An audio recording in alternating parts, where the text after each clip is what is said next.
Halo adik-adik, hari ini kita bertemu lagi di channel YouTube Playing Together.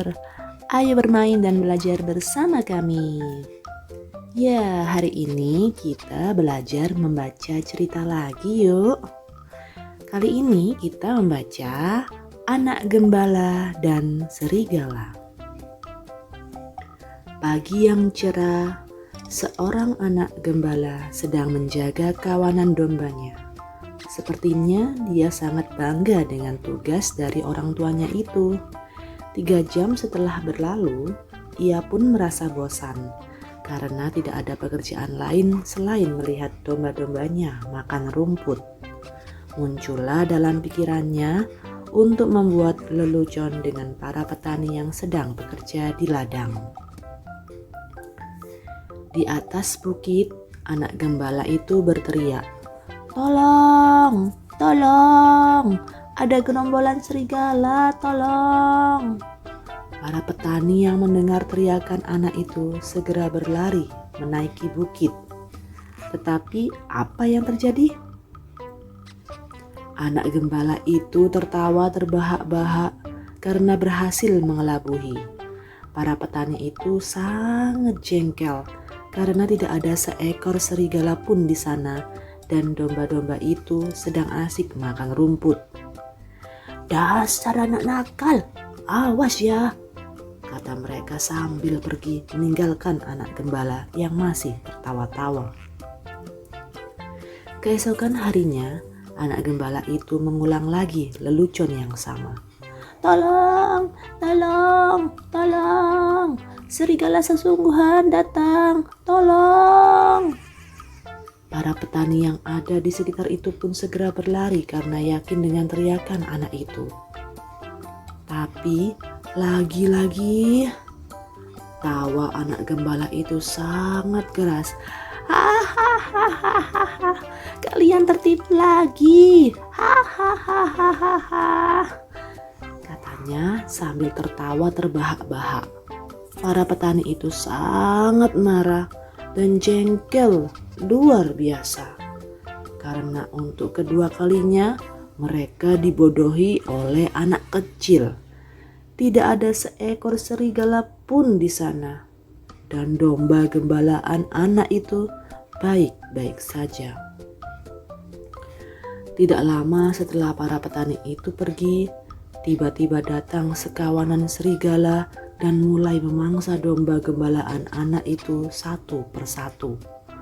Melihat itu, anak gembala terkejut luar biasa, lututnya bergetar karena takut dan tidak berani untuk mengusir serigala-serigala itu. Segera dia berlari mencari bantuan kepada para petani. Dengan wajah penuh ketakutan, anak gembala itu berteriak minta tolong. "Tolong! Tolong Pak, tolong Bu, tolong. Ada gerombolan serigala sedang memangsa domba-dombaku," kata anak gembala itu. Sayang sekali, para petani itu sudah tidak percaya lagi. Mereka membiarkan anak itu berteriak minta tolong, tapi tidak ada seorang pun yang mau menolongnya. Anak gembala itu pun pulang dan mendapati dombanya tinggal 1 ekor. Dia pun menangis dan menyesal karena leluconnya itu membuat semua orang tidak percaya lagi padanya. Bahkan kini orang tuanya sangat marah padanya. Jika kita sering berbohong, pasti membuat orang tidak percaya kita lagi, sekalipun kita mengatakan kebenaran. Ya, begitulah adik-adik. Jadi ingat, jangan pernah berbohong lagi, ya. Semoga cerita anak gembala dan serigala ini memberikan hikmah pada adik-adik bahwa kita harus selalu berkata jujur, tidak berbohong. Oke adik-adik, paham? Baik. Kita mau menambah cerita lagi nih. Ayo belajar lagi. Apa ya? kita belajar membaca cerita.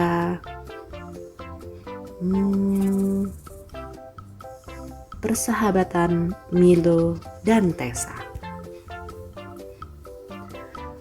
Pada suatu ketika, di sebuah hutan lebat yang terletak di antara pohon-pohon yang menjulang tinggi dan sungai yang berkilauan, hiduplah seekor kera pintar bernama Milo dan seekor kura-kura bijak bernama Tessa. Mereka adalah sahabat terbaik, meskipun kepribadian mereka berbeda. Milo si monyet dikenal luas karena kecerdasannya dan sifatnya yang licik. Sementara Tessa, si kura-kura, dipuja karena kebijaksanaan dan kejujurannya. Suatu pagi yang cerah, saat Milo dan Tessa duduk di tepi sungai, mereka melihat sebuah emas berkilau mengambang lembut di hilir. Itu adalah buah paling mempesona yang pernah mereka lihat, dan mereka berdua menginginkannya. Namun, sebagai orang yang jujur, Tessa memperingatkan Milo dengan mengatakan, "Milo, temanku, buah itu bukan milik kita. Buah itu milik sungai dan kita harus menghormati propertinya." Milo sebaliknya tidak bisa menahan daya pikat buah emas itu. Pikirannya licik dan cepat menyusun rencana. Dia menoleh ke arah Tessa sambil menyeringai licik dan berkata, "Tessa, sahabatku, aku punya ide. Ayo kita main game untuk menentukan siapa yang mendapatkan buahnya. Kita akan bergiliran saling bertanya, dan siapa yang tidak bisa menjawab dengan benar akan kehilangan klaim mereka atas buah tersebut. Apakah itu kedengarannya adil?" Tessa meskipun ragu-ragu menyetujui permainan tersebut karena dia mempercayai temannya Milo. Mereka memulai permainan pertanyaan mereka dengan Milo bertanya pada Tessa terlebih dahulu. "Pohon apa yang tertinggi di hutan ini?" Tessa dengan menggunakan kebijaksanaannya menjawab dengan percaya diri. "Pohon tertinggi di hutan ini adalah pohon beringin kuno yang berdiri di dekat air terjun." Milo menyadari dia tidak bisa mengoceh Tessa dengan pertanyaan tentang hutan, memutuskan untuk menguji pengetahuannya tentang dunia yang lebih luas. Dia bertanya, "Baiklah Tessa, beritahu aku nama samudra terbesar di dunia." Tessa dengan kejujuran dan kebijaksanaannya menjawab, "Samudra terluas di dunia adalah Samudra Pasifik." Milo terkesan tetapi tidak menyerah. Dia terus mengajukan pertanyaannya tentang berbagai topik. Namun Tessa menjawab masing-masing dengan benar. Akhirnya giliran Tessa yang bertanya. Dia menatap Milo dan berkata, "Milo sahabatku, ini pertanyaanku. Apa yang lebih berharga? Buah emas berkilau yang bukan milik kita atau persahabatan dan kepercayaan kita satu sama lain?" Milo tahu dia tidak bisa menjawab pertanyaan itu dengan licik atau bohong. Dia menatap buah emas itu, lalu pada temannya yang bijaksana, dan perasaan malu melanda dirinya. Sambil menghela nafas, dia mengakui, "Tessa, kamu benar. Persahabatan dan kepercayaan kita jauh lebih berharga daripada buah ini." Tessa tersenyum hangat dan berkata, "Terima kasih Milo karena telah memilih kejujuran dan persahabatan daripada keserakahan. Mari kita saksikan buah emas melanjutkan perjalanannya menyusuri sungai. Karena itu milik alam, bukan milik kita."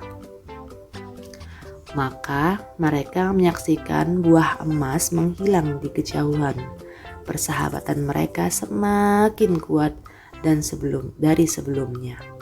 Milo telah belajar bahwa kejujuran dan kepercayaan adalah harta yang jauh lebih berharga daripada benda berkilau apapun.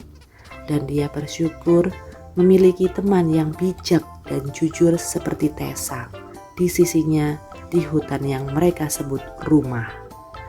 Pesan moral dari cerita ini, kejujuran dan persahabatan lebih berharga daripada harta benda apapun. Ya, begitu adik-adik. Jadi, dari sini, dari dua cerita ini kita bisa memetik suatu hikmah bahwa kejujuran itu sangat penting. Jadi jangan lupa, jangan pernah berbohong ya adik-adik. Kita harus selalu berkata jujur. Bagaimana? Seru bukan dua cerita ini? Seru dong. Baik, kita akan bertemu di video-video selanjutnya. Dan jangan lupa like, subscribe, and comment ya. Terima kasih dan sampai jumpa. Bye-bye.